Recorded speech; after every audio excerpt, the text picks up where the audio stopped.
Magic is all about a trick of the eye and the willingness to put oneself in danger. When things come together, you get a great trick. If not, you might have a death.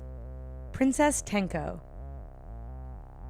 Princess Tenko is known for her risky magic tricks and dramatic costumes. In 2007 in Sabe, Japan, one magic trick was almost her last. She was placed in a box and had to escape it before a bunch of swords were going to be pushed through. Unfortunately, Princess Tenko did not make it out in time, and she suffered broken ribs and a broken cheekbone. Incredibly, she was able to finish her performance first before seeking medical attention. Joe Burris. On Halloween night in 1990 at Blackbeard's Family Fun Center in Fresno, California, Joe Burris was attempting to escape from a glass coffin placed 7 feet underground while 9 tons of dirt were being placed on top as well as cement, all while chained up. Due to a false start, the chain around Burris's neck was too tight. Before he could try a second attempt, the cement crushed the coffin and he suffocated to death. Janaka Basnayake. Janaka Basnayake, a magician from Sri Lanka, wanted to break the record for the longest time spent buried alive. Usually, magicians escape the box and it's an illusion. The only magician to actually be buried alive was David Blaine, but he had a whole team on site to monitor his stats. On March 5, 2012, Janaka got his family to bury him 10 feet underground, where he laid for 7.5 hours. When his family dug him up, he wasn't breathing, so they took him to the hospital where the 24-year-old magician was pronounced dead. Charles Rowan. In 1930, a South African magician named Charles Rowan was performing one of his most popular and yet most dangerous stunts. While a car sped at him at 45 miles per hour, Rowan was strapped into a straitjacket from which he had to escape in time or else he would be run down. Before the trick, Rowan wrote a letter exonerating the driver in case something went wrong. Well, something did go wrong, and Rowan was run over. His leg was pretty much amputated, and it caused him to bleed to death. George Lalonde. In 1936, George Lalonde found himself nearly stabbed to death during a classic trick. Most people know that when a magician is sawing their assistant in half, it's all a trick of the eye. But one spectator in Montreal named Henry Howard thought what he was seeing was very real. So he leapt onto the stage, grabbed a sword, and stabbed Lalonde in the neck. He somehow miraculously survived. Howard, however, thought he was performing an act of heroism and told police that he couldn't bear to see a woman cut in half.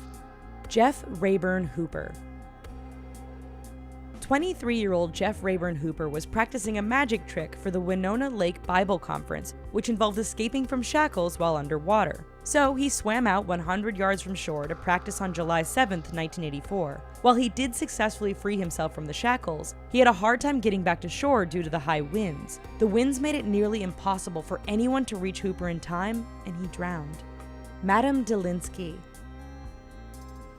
In November of 1820, during a magic show in Arnstadt, Germany, a Polish magician and his wife, Madame Delinsky, were attempting one of the most dangerous tricks in magic, stopping a bullet with her mouth. While the trick is an illusion and only blanks are fired, sometimes things can go horribly wrong. The madam was facing a firing squad of 6 men and she told them all to load their guns with blanks.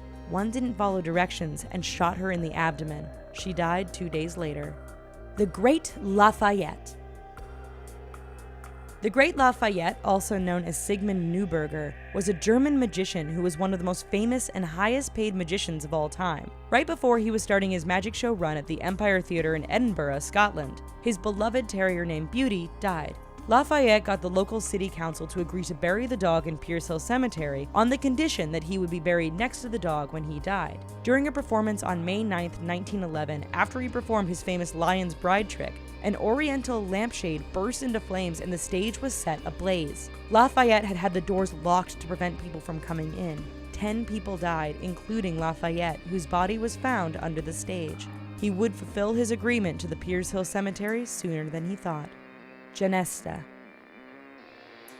Even the smallest mishaps can have deadly consequences. During a performance in 1930, the magician Royden Joseph Gilbert Raison de la Genesta's attempt at the infamous water tank illusion went horribly wrong. If a magician can't free himself in time before drowning, the locked lid can be bypassed since the neck of the tank can be moved. However, Genesta's tank had been dropped during transit, denting the neck and locking it in place. After failing to free himself, Genesta passed out and was taken to the hospital. Despite being resuscitated for a moment, he eventually died. Isla Fisher. While filming the 2013 film Now You See Me, Isla Fisher was supposed to be recreating the infamous water tank trick. But after her chains got tangled, she found herself in trouble after 2.5 minutes. She couldn't reach the button that would have drained the 70 gallons of water, and the tech guy with the oxygen tank was too far away. The worst part was when she was banging on the glass in a panic, people thought it was great acting. Luckily, she managed to stay calm and get freed before things turned deadly. Well, that's our video, folks. Thanks for watching. Let us know what you thought of these deadly tricks down below in the comments. And while you're here, check out these other videos, and please, don't forget to click like and subscribe. Thanks.